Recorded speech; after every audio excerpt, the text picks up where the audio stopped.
Microsoft's own video editor Clipchamp and how to use it. Microsoft Clipchamp is a lesser-known video editor that comes pre-installed on Windows 11. It's packed with versatile templates and handy features. Let's take a look. Let's explore.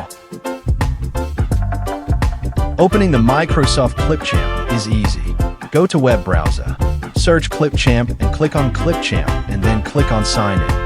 After signing in, click on Create from Scratch.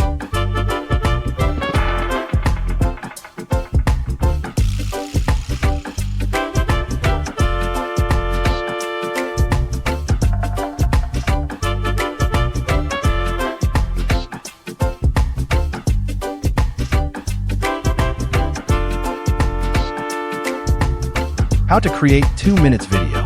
Now import the file you want to edit. Then take some content from the content library for the introduction.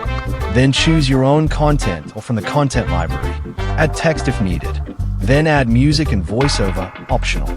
Also, you can use the templates available to create intros and outros. Feel free to use Ctrl and Z to undo and Ctrl and Y to redo. Once everything is done, click on Export and export your file.